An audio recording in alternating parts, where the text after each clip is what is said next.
예, 하나님께서 지난 10여일간 무사히 미국 국제 수양회에 참석하고 돌아오게 하신 것을 감사합니다. 이번 미국 국제 수양회의 주제는 His Kingdom, 하나님의 나라였습니다. 하나님께서는 하나님 나라를 잃어버린 우리 인생들을 불쌍히 여기시고 독생자 예수님을 이 땅에 보내주셔서 하나님 나라를 새롭게 이루셨습니다. 우리는 이 예수님으로 인해 구원의 은혜를 누리고 영원한 하나님의 나라를 누리며 살아가는 하나님 나라의 백성들이 되었습니다. 오늘 말씀은 그것과 연결이 되는 것 같습니다. 오늘 말씀을 통해서 예수님은 우리가 예수님께서 이루신 이 하나님 나라를 어떻게 소유할 수 있으며 누릴 수 있는가를 가르쳐주고 계십니다. 본문 말씀을 통해서 이를 배우고 저희 모두가 영생을 소유한 하나님의 백성들이 되기를 기도합니다. 자, 1절을 보겠습니다. 예수님은 가버나움을 지나 유대 지경과 요단강 건너편으로 가셨습니다. 이 소식을 들은 무리들은 다시 모여들었습니다. 자, 예수님께서 이제 예루살렘을 향해 여행을 하고 계시는데 이번 여행은 예수님이 이제 마지막으로 십자가를 지셔야 하는 마지막 여행이었습니다. 우리는 조그마한 수술 날짜만 딱 잡아놔도 그날이 다가올수록 마음이 무겁습니다. 그런데 예수님은 십자가의 고난이 점점 다가오는 상황에서도 다시 모여든 그 무리들을 전례대로 말씀을 가르치셨습니다. 여기서 전례대로라는 말은 습관을 따라서 가르치셨음을 말해줍니다. 운동선수들이 평소 훈련을 통해 자기를 단련하는 이유가 그 한계의 상황에 도달할 때 습관적으로 이제 그것을 몸에 익히도록 하기 위해서 열심히 훈련을 합니다. 그 시합에 나가면 한계적인 상황에 딱 도달한다 그래요. 그런데 이제 그런 상황에서는 얼마나 열심히 훈련해서 이제 그 몸의 습관으로 익혔는가에 따라서 그 승패가 좌우된다고 합니다. 그러니까 우리가 이제 열심히 학생의 시절 훈련을 받아야 하는 것도 바로 그 이유입니다. 우리가 학생의 시절 기본 생활의 훈련을 잘 감당하면 직장 생활을 하고 이제 사회에 나가서도 이게 이제 몸의 습관으로 배어서 이렇게 어려운 상황에서도 이겨나갈 수가 있기 때문입니다. 제가 좋은 습관들을 몸에 잘 익혀서 힘든 상황에서도 승리의 삶을 살 수 있기를 기도합니다. 자, 2절을 보십시오. 예수님께서 말씀을 가르치고 계실 때 바리새인들이 예수님을 시험하고자 하나의 질문을 하였습니다. 그 질문이 무엇입니까? 사람이 아내를 버리는 것이 옳으니까, 이 생뚱맞는 질문을 하고 있습니다. 그 사람이 무엇에 관심을 갖고 어떤 질문을 하느냐에 따라서 그 사람이 어떤 사람인가가 드러나게 됩니다. 이혼 문제는 하루하루를 치열하게 살아가는 서민들에게는 거리가 먼 주제입니다. 그렇죠? 이 아내가 얼마나 귀한 존재입니까? 가정 살림을 도맡아서 하고 자녀들을 잘 이렇게 기르고 양육하고 하는 이 귀한 아내를 버린다는 거, 이거 상상할 수도 없는 일이죠. 그런데 특권계층 사람들, 가진 자들은 이 육신의 정욕 때문에 이제 아내를 버리는 일들이 종종 있어 왔습니다. 바리새인들은 바로 이런 이혼 문제에 깊은 관심을 가지고 있었습니다.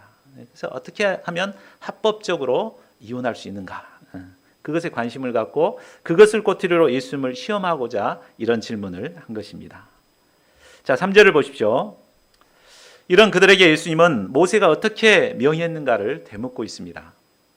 그러자 그들은 모세는 이혼 증서를 써주어 버리기를 허락하였나이다, 이렇게 대답했습니다. 이혼 증서만 써주면 버릴 수 있습니다, 이렇게 대답한 거죠. 신명기 24장 1절을 보면 모세는 사람이 아내를 맞이하여 데려온 후에 그에게 수치되는 일이 있음을 발견하고 이를 기뻐하지 아니하면 이혼 증서를 써서 그의 손에 주어서 그를 자기 집으로 내보낼 것이요 이렇게 율법에 기록하고 있습니다. 자, 이 율법에 모세가 이 율법에서 이제 이혼할 수 있는 이유를 뭐라고 했죠? 수치되는 일, 즉 음행한 연고 외에는 이혼해서는 안 된다라고 이제 못을 받고 있는 거죠. 또 이혼 증서를 써주는 일은 이혼 당한 여인의 인권을 보호해서 다른 사람과 합법적으로 결혼할 수 있도록 배려하기 위함이었습니다. 그러나 당시 기득권을 가진 자들은 이 율법을 이용해서 마음대로 이혼을 하였습니다. 수치되는 일을 그냥 확대해서 집안 살림 잘 못하는 것, 이렇게 반찬 잘 못 만들고 이런 것까지 이제 확대해 가지고 수치되는 일로 이렇게 해서 이제 이혼 증서 써주고 이렇게 이혼을 해버렸습니다. 그러면서도 그들 자신으로는 이 율법을 잘 지켰다라고 자부하였습니다. 이런 그들에게 예수님은 결혼의 참된 의미를 가르치십니다. 우리 5절에서 9절까지를 우리 결혼하신 분들 또 아직 결혼하기 전이신 앞으로 결혼해야 될 분들 같이 한번 읽어보겠습니다. 참된 결혼의 의미가 무엇인가? 자, 시작. 예수께서 그들에게 이르시되 너희 마음이 완악함으로 말미암아 이 명령을 기록하였거니와 창조 때로부터 사람은 남자와 여자로 지으셨으니 이러므로 사람이 그 부모를 떠나서 그 둘이 한 몸이 될 즉 이제 둘이 아니요 한 몸이니 그러므로 하나님이 짝지어 주신 것을 사람이 나누지 못할지니라 하시더라. 예수님은 먼저 모세가 이 율법을 주게 된 배경을 설명하고 있습니다. 그것은 바로 이스라엘 백성들의 완악함 때문이라고 말합니다. 출애굽한 이스라엘은 애굽의 육신적인 삶의 영향을 받아서 그들도 이제 마음대로 이혼을 하고자 했습니다. 이런 완악한 자들을 위해서 하나님께서는 모세를 통해 이혼에 관한 율법을 주신 것입니다. 아까 봤던 율법이죠. 자, 우리나라도 이렇게 이혼율이 갈수록 높아져 가고 있습니다. 통계청에 따르면 계속해서 해년마다 이혼율이 증가하고 있다 그럽니다. 그래서 한 해를 딱 놓고 보면 결혼한 쌍보다 절반 정도가 이혼을 하게 된다고 해요. 그러니까 한 해에 100쌍이 결혼을 하게 되면 그 해에 50쌍 정도는 이혼을 한다고 합니다. 이는 OECD 국가의 9위에 해당하는 높은 수치라고 합니다. 이런 분위기 때문에 그런지 신앙인들의 가정도 깨어지는 가정들이 점차 늘어가고 있는 추세입니다. 물론 이혼하게 된 분들의 이유를 들어보면 나름대로 이유가 있을 것입니다. 이혼한 사람들 이유를 들어보면 크게 세 가지로 나누어지더라고요. 첫 번째가 이게 경제적인 문제 때문에 이혼을 하게 되고, 두 번째는 성격의 차이 때문에 이혼을 한다고 그러고, 세 번째는 상대의 외도 및 부정으로 인한 문제 때문에 이혼을 한다고 이렇게 합니다. 근데 예수님께서는 다른 이유가 아니라 너희의 완악함이라고 문제를 지적하십니다. 너희 마음의 완악함으로 말미암아 이 명령을 기록하였거니와. 사람이 무슨 이유가 됐건 간에 마음대로 결혼을 하게 된 그 깊은 내면을 들여다 보면 바로 마음이 완악하기 때문입니다. 완악하다는 것은 하나님 편에서 생각하지 않고 자기 죄악된 본성과 생각으로 결정하는 것입니다. 하나님께서 왜 가정을 이루셨는가? 이것을 생각하기보다도 자기 중심적으로 자기 생각에 갇혀 있기 때문에 나름 하나님이 만드신 이 가정을 스스로 깨트리는 것이죠. 자, 그렇다면 결혼을 제정하신 하나님의 뜻은 어디에 있습니까? 6절에서 8절을 다시 보겠습니다. 결혼을 만드신 분은 바로 하나님이십니다. 하나님은 이 세상을 창조하실 때 남자와 여자를 만드시고 가정을 이루셨습니다. 하나님께서 가정을 만드실 때 주례사로 말씀하십니다. 이러므로 사람이 그 부모를 떠나서 그 둘이 한 몸이 될지니라. 결혼은 성인이 된 남녀가 부모에게서 떠나 한 몸을 이루는 것입니다. 서로 다른 가정 환경에서 자라난 남녀가 하나를 이룬다는 것이 쉬운 일이 아닙니다. 다르고 자라온 배경과 환경이 다르기 때문에 떨어져서 살 때는 막 이렇게 좋은 점만 보이죠. 근데 막상 같이 살게 되면 치명적인 허물과 약점들이 막 이렇게 보이게 됩니다. 그래서 하나가 되기가 참 쉽지 않습니다. 그런데 하나님께서는 둘이 한 몸을 이루라고 말씀하십니다. 우리가 어떻게 서로 다른 사람들이 한 몸을 이룰 수 있습니까? 그것은 서로 상대방의 다르다는 것을 인정하고 수용하고 영접해야 합니다.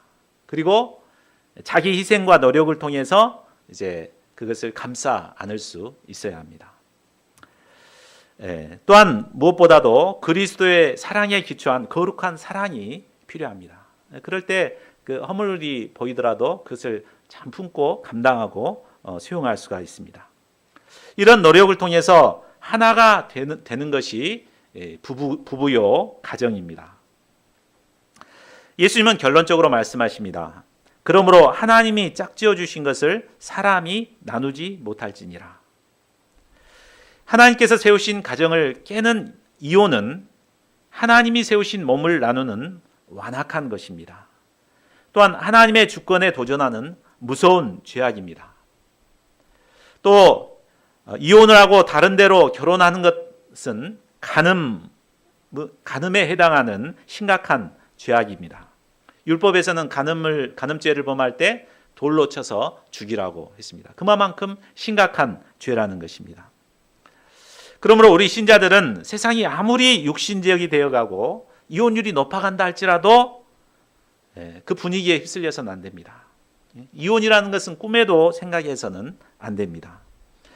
우리는 죄악된 시대 가운데서 하나님이 세우신 가정을 지키기 위해서 혼신의 노력을 다해야 할 것입니다. 자, 13절을 보십시오. 예수님께 몰려온 사람들 중에는 아이를 데리고 온 자들이 있었습니다. 그들은 예수님께서 사랑하는 자기 자녀들을 만져주시기를 바라고 예수님께로 데리고 왔습니다. 그런데 어린아이들이 이렇게 오게 되니까 아마 분위기가 산만해지고 또 시끄럽고 그랬던 것 같습니다. 그렇죠? 어린애들이 이제 오면은 막 이제 이렇게 떠들고 막 이렇게 하다 보니까 말씀을 제대로 이제 들을 수가 없고 집중이 안 되고 그러니까 제자들이 나서 가지고 아주 막 혼을 냈던 것 같습니다. 꾸짖었습니다. 우리 모임도 한때는 우리가 예배에 집중하기 위해서 어린아이를 데려오는 것을 금한 적이 있습니다. 그래서 철저하게 이제 맡겨놓고 이렇게 오도록 그렇게 했죠. 아무래도 애들이 오면은 막 이제 전에도 이제 같이 예배드리다 보면 막 와서 막 이렇게 여기까지 올라오기도 하고 막 그런 경우가 있습니다. 그러다 보면 집중하기가 어렵습니다. 그러나 예수님께서는 그들을 그렇게 보지 않았습니다. 자, 14절을 보십시오. 예수님은 제자들이 어린아이들을 이렇게 금하는 것을 보시고 노하셨습니다. 그리고 말씀하십니다. 어린아이들이 내게 오는 것을 용납하고 금하지 말라. 하나님의 나라가 이런 자의 것이니라. 어린아이는 다음 세대를 이끌어갈 중요한 우리의 자산들입니다. 이번에 세계선교회 보고대회에 참석했는데 각 지구별로 이제 계승의 역사들이 일어나고 이제 그 세대가 이제 바뀌어져 가는데 그 핵심 이제 세대를 이끌어가는 사람들이 대부분 2세들이었습니다. 그러니까 2세대를 통해서 이제 이 역사가 계승되기 때문에 우리는 그들을 귀하게 여기고 영접하고 수용해야 합니다. 어린 아들이 잘 모르고 막 시끄럽게 한다고 해서 내쳐서는 결코 안 됩니다. 오히려 적극적으로 그들을 예수님께로 인도해서 예수님이 만져주시도록 예수님께로 데리고 나와야 합니다. 어린아이를 용납하고 금하지 말아야 할 가장 큰 이유는 바로 하나님의 나라가 이런 어린아이의 것이기 때문입니다. 어린아이가 얼마나 순수한지 한번 우리가 많이 봤던 영상인데 한번 영상으로 한번 보시겠습니다.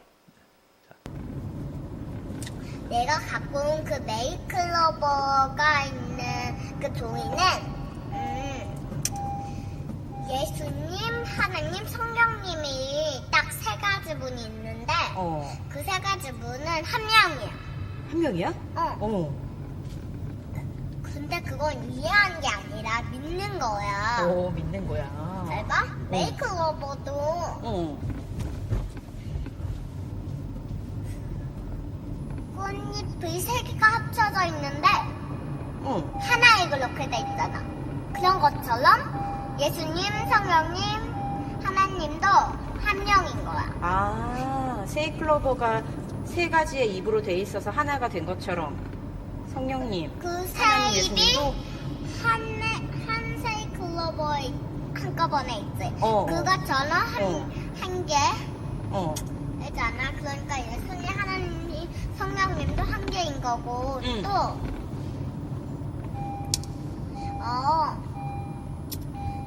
엄마들이 우리 낳았잖아. 응. 그래서 우리가 태어났지. 그때 나 누구야? 나 우리 엄마 아야? 했어? 나 진짜 낳았어. 막 검사해봐. 이런 게 아니지. 나도 그런 적 없지. 이건 내 엄마야. 이럴 수 있지. 그것처럼. 그것처럼 그냥 믿는 거야? 그것처럼 믿는 거야. 머리로 이해하려고 그러지 말고? 믿는 마음으로? 거야. 마음으로 믿으래? 엄마, 목소리로 네가 믿는 것처럼 믿는 거야. 그렇구나. 근데 막 이해가 안 되려고 그러면 어떡하지? 호랑이를 우리 눈으로 지금까지 못 봤지만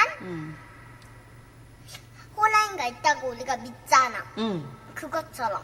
그리고 예수님은 눈에 안 보이지만 예수님 있다고 우리 믿잖아. 그런 것처럼 믿는 거지. 그렇구나. 이제 좀 알겠지? 야, 확실히 알겠다. 제안 얘기 들으니까. 알겠어. 예. 참 그 어린아이가 순수하잖아요. 삼위일체를 우리가 참 믿고 이해하기가 참 얼마나 어렵습니까? 근데 어린아이는 순수하니까 그것을 다 그대로 받아들이고 수용하는 것을 볼 수가 있습니다. 자, 예수님은 계속해서 말씀하십니다. 15절을 보십시오. 누구든지 하나님의 나라를 어린아이와 같이 받들지 않는 자는 결단코 그곳에 들어가지 못하리라. 아까 보셨던 것처럼 어린아이는 순수하고 거짓이 없습니다. 하나님의 나라를 말하면 순수하게 받아들이고 수용합니다. 그리고 그것을 절대적으로 믿고 영접합니다.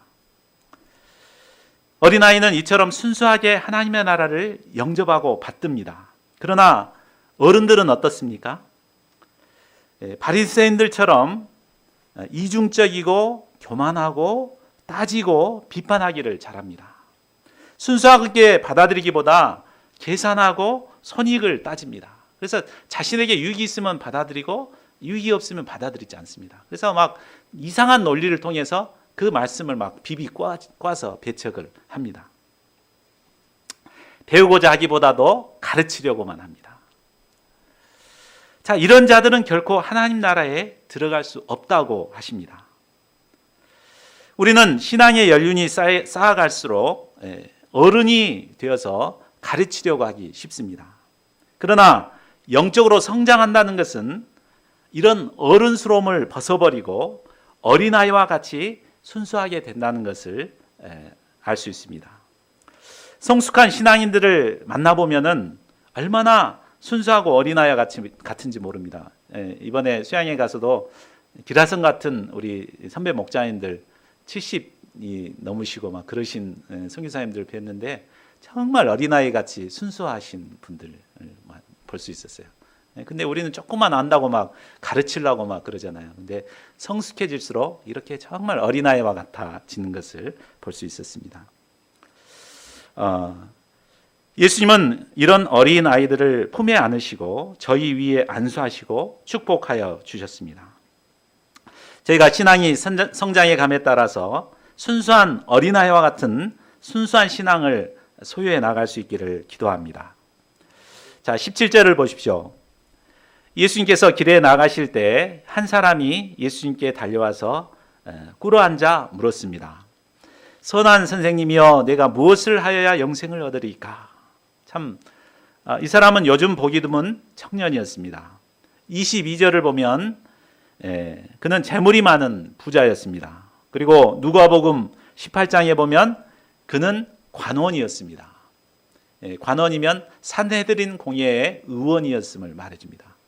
그러니까 국회의원이고 사법원, 대법원 판사의 직위를 갖고 있는 그런 참 유명한 인물이었습니다. 그는 지성과 재력과 권력을 모두 갖춘 엘리트 중에 엘리트였습니다. 거기에다가 그는 어려서부터 율법을 다 지킬 정도로 아주 모범적인 삶을 살았습니다. 이스라엘의 모든 청년들은 아마 그를 선망의 대상으로 삼았을 것입니다. 그 롤 모델로 삼고 그처럼 성공하려고 노력했을 것입니다. 또 딸을 가진 부모들은 그런 사위를 얻고 싶어 했을 것입니다. 그런데 모든 것을 다 가진 이 청년에게 한 가지 풀리지 않는 고민이 있었습니다. 그것은 영생에 대한 확신이 없는 것입니다. 열심히 신앙생활을 하며 율법을 잘 지켰지만 그 내면에는 참 평화와 안식이 없었습니다. 인생이 공허하고 허무했습니다. 구원에 대한 확신도 생기지 않았습니다. 많은 사람들이 영생을 얻기 위해 많은 노력들을 합니다. 열심히 신앙생활을 하기도 하고 자선과 봉사활동도 합니다. 물론 이런 생활이 나름 의미와 만족을 주고 또 살아가는 데 활력소가 되기도 합니다. 그러나 그것으로 인해 구원을 확신하거나 영생을 누리게 되는 것은 결코 아닙니다. 율법을 많이 지켰다고 해서, 선을 많이 행했다고 해서 구원에 이르게 되는 것은 아닙니다. 그도 아마 그런 일을 열심히 하면 구원의 확신이 들어올 거라고 생각했는데 전혀 그렇지 않았습니다. 그는 이런 풀리지 않는 딜레마를 예수님께 와서 묻고 싶었습니다. 그래서 관원으로서의 모든 체면도 내려놓고 사람들이 보는 앞에서 무릎을 꿇고 간구한 것입니다. 자, 이런 그에게 예수님은 무엇이라고 말씀하십니까? 18절을 보십시오. 예수님께서는 먼저 그의 문제를 깨닫게 해주십니다. 내가 어찌하여 나를 선하다 일컫느냐? 하나님 한 분 외에는 선한 이가 없느니라. 자, 이 청년의 문제가 무엇입니까? 그것은 율법을 지킴으로 선할 수 있다고 생각하는 데 있었습니다. 그가 예수님을 선한 선생님이라고 부른 것이나 또 예수님께 무엇을 하여야 영생을 얻을 수 있는가를 물어본 것을 볼 때 그는 행위를 통해 선할 수 있다고 생각하고 있었음을 알 수 있습니다. 그러나 그가 생각하고 있는 이 선의 개념은 어디까지나 상대적인 선의 개념입니다. 인간이 아무리 선을 행한다고 하더라도 선할 수 없습니다. 상대적으로는 선할 수 있죠. 다른 사람보다 내가 조금 더 선한 일을 했다. 이것은 인정할 수 있지만 선한 자가 될 수는 없습니다. 영생을 얻기 위해서 정말 먼저 필요한 것이 뭐냐면 바로 내가 선을 행할 수 없는 죄인이라는 사실을 깨닫는 것이 중요합니다. 이를 알려주시기 위해서 예수님께서는 그에게 말씀하셨습니다. 하나님 한 분 외에는 선한 이가 없느니라. 절대 선이신 하나님 한 분 외에는 선한 자가 없습니다. 약간 착하게 살려고 노력한 죄인일 뿐이요, 또 그렇지 못한 죄인일 뿐 모두가 다 죄인인 것입니다. 물론 우리 자신이 죄인이라는 사실을 깨닫는 것은 쉬운 일이 아닙니다. 사람들은 당신 죄인이지 그러면 인정하지 않습니다. 그러나 어쩔 때 우리가 죄인인 것을 깨닫게 됩니까? 절대 선이신 하나님 앞에 자신을 발견하게 될 때 내가 얼마나 비참한 죄인인가를 깨닫게 됩니다. 사도 베드로는 유대 청년으로서 나름대로 성실하게 살아온 자였습니다.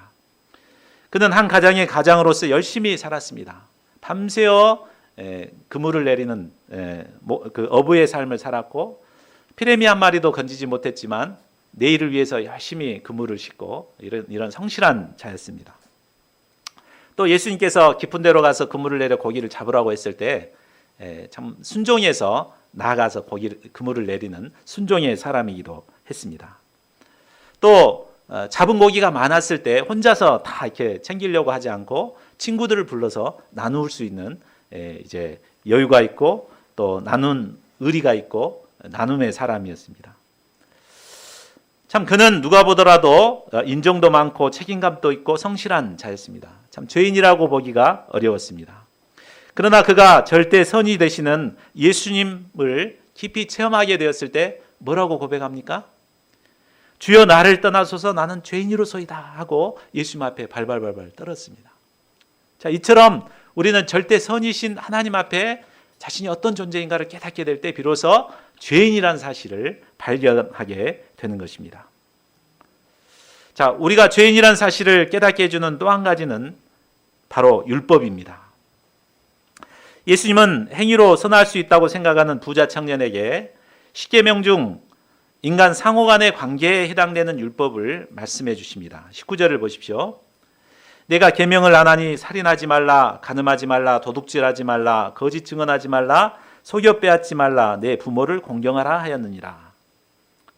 자, 그러자 이 청년은 놀랍게도 자신 있게 대답합니다. 선생님이여, 이것은 내가 어려서부터 다 지켰나이다. 자, 얼마나 놀라운 일입니까? 어릴 때부터 이런 계명을 다 지킨다는 것은 결코 쉬운 일이 아닙니다. 당시 경건한 유대인들은 자녀들이 6살이 되면 율법을 암송하게 하고 그것을 지키도록 훈련했습니다. 아마 그 역시 6살 때부터 자기를 부인하며 말씀을 암송하고 지켜왔던 것 같습니다. 혈기왕성한 청년의 때 이런 율법을 지킨다는 것은 참 얼마나 힘든 일입니까? 그런데도 그것을 다 지켰다고 하니 참 존경심마저 듭니다. 자, 21절을 보면 예수님께서도 이런 글을 보고 사랑하셨습니다. 그런데 이처럼 훌륭한 청년이었지만 예수님 보실 때는 한 가지 부족한 점이 있었습니다. 그것이 무엇입니까? 그것은 형식적으로는 율법을 잘 지키는 것 같았지만 그 율법의 정신을 깨닫고 실천하지는 못했다는 것입니다. 율법의 정신이 무엇입니까?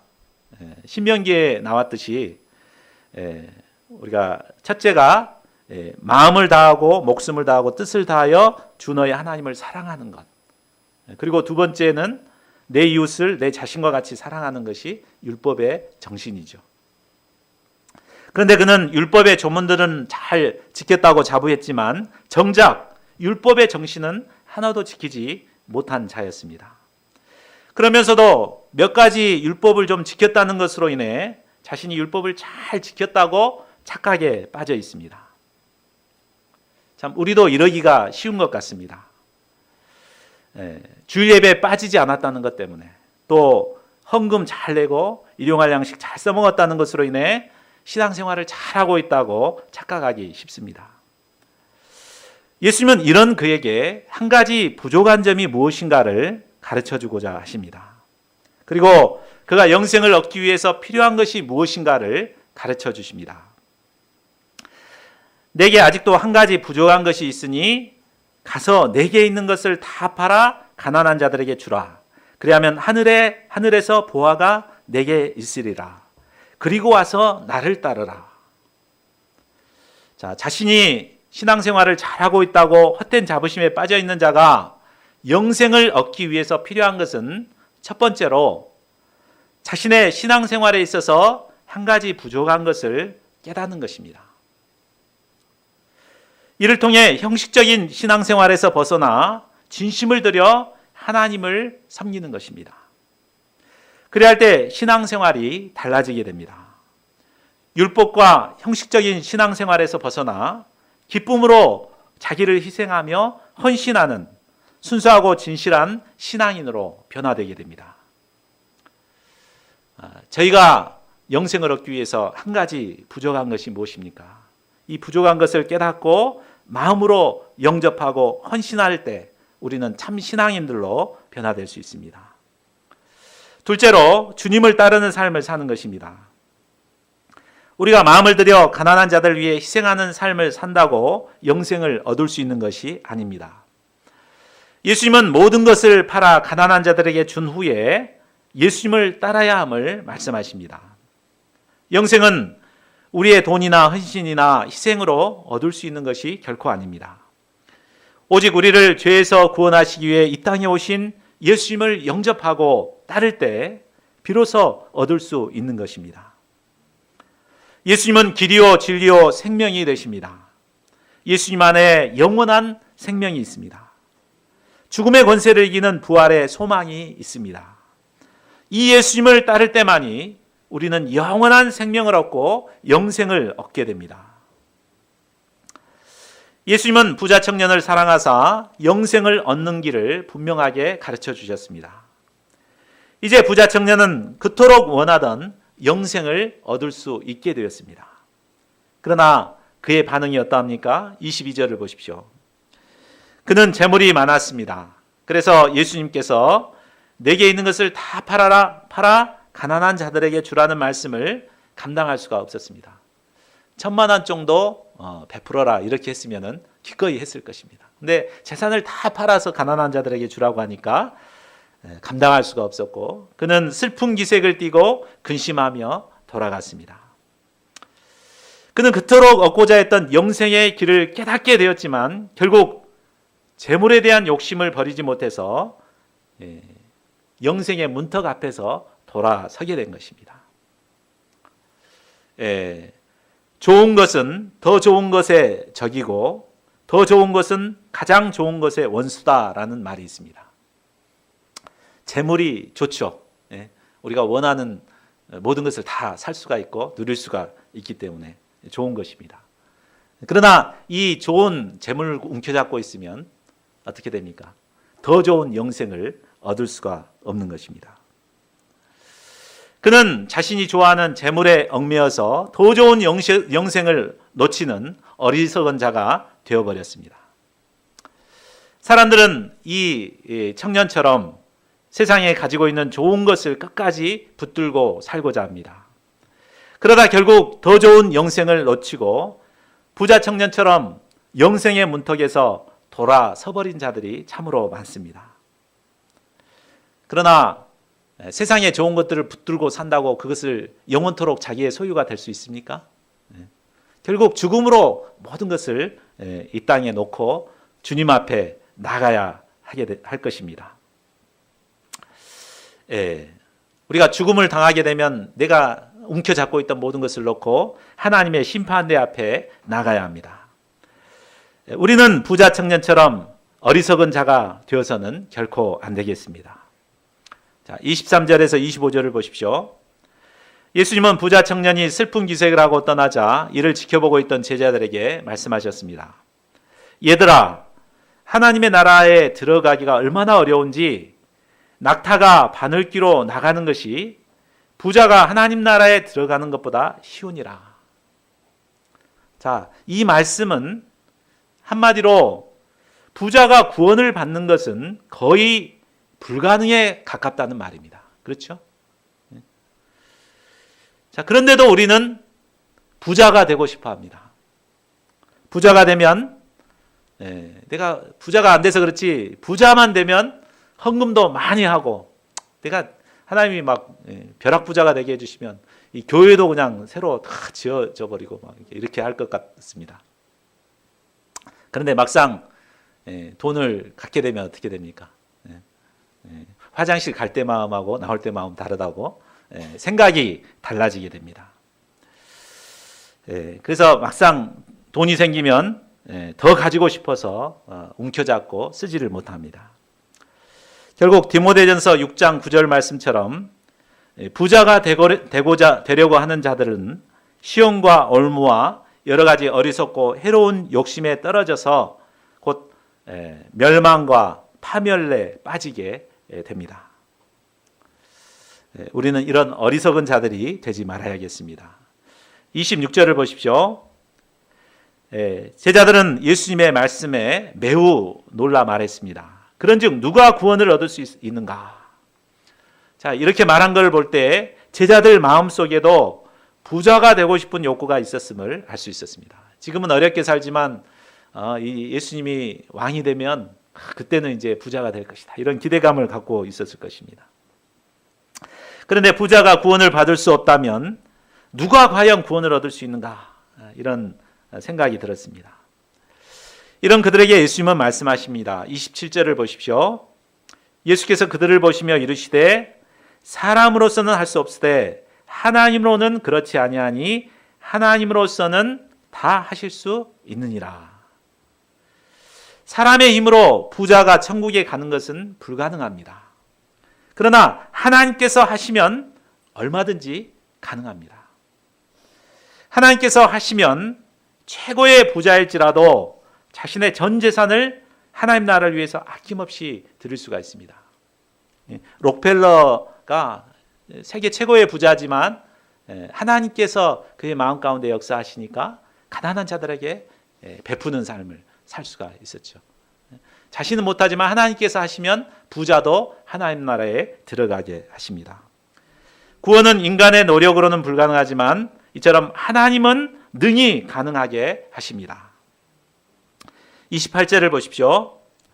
이에 베드로는 우리가 모든 것을 버리고 주를 따랐나이다 라고 말합니다. 베드로를 비롯한 제자들은 모든 것을 버리고 주님을 따를 만큼 진리를 사모하고 또 자신을 희생할 줄 아는 용기 있는 자들이었습니다. 이런 제자들에게 예수님은 말씀하십니다. 내가 진실로 너에게 이르노니 나와 복음을 위하여 집이나 형제나 자매나 어머니나 아버지나 자식이나 전토를 벌인 자는 현세에 있어서 집과 형제와 자매와 어머니와 자식과 전토를 100배나 받되 박해를 겸하여 받고 내세에 영생을 받지 못할 자가 없느니라. 우리가 주와 복음을 위하여 자신을 버리는 삶을 살 때 하나님께서는 현세에서도 100배의 축복을 받게 하십니다. 뿐만 아니라 내세에 영생을 얻는 축복을 주십니다. 그런데 중요한 것은 현세에 축복만 주시는 것이 아니라 핍박도 함께 주신다고 말씀하십니다. 박해를 겸하여 받는다고 하십니다. 이 땅에서 우리가 받는 박해는 우리의 믿음을 순수하게 하고 하나님 나라에 대한 찬 소망을 갖게 합니다. 그러므로 넓은 의미에서 볼 때 우리가 당하는 여러 모양의 박해는 우리를 영생에 이르게 하는 진정한 축복임을 알 수 있습니다. 그러나 제자들이 영생의 축복을 얻게 되었다고 해서 자고해서는 안 됩니다. 31절에서 예수님은 먼저 된 자로서 나중되고 나중된 자로서 먼저 될 자가 많다고 경고하십니다. 자, 결론을 맺겠습니다. 오늘날 우리는 물질 만능주의 시대에 살고 있습니다. 이런 시대 분위기로 인해 많은 사람들이 물질을 쫓아 믿음을 떠나 멸망의 길로 가고 있습니다. 이런 우리에게 예수님께서는 영생의 길을 제시해 주십니다. 형식적인 신앙생활에서 벗어나 이웃을 위해 아낌없이 희생하는 삶을 요구하십니다. 그리고 예수님을 따르라고 말씀하십니다. 영생을 얻기 위해 한 가지 부족한 것이 무엇입니까? 이를 깨닫고 주님을 따름으로 영생의 축복을 누리는 저희 모두가 될 수 있기를 기도합니다. 요절 말씀 읽고 기도하는 시간 갖겠습니다. 21절 같이 읽겠습니다. 시작. 예수께서 그를 보시고 사랑하사 이르시되 내게 아직도 한 가지 부족한 것이 있으니 가서 내게 있는 것을 다 팔아 가난한 자들에게 주라. 그리하면 하늘에서 보화가 내게 있으리라. 그리고 와서 나를 따르라 하시니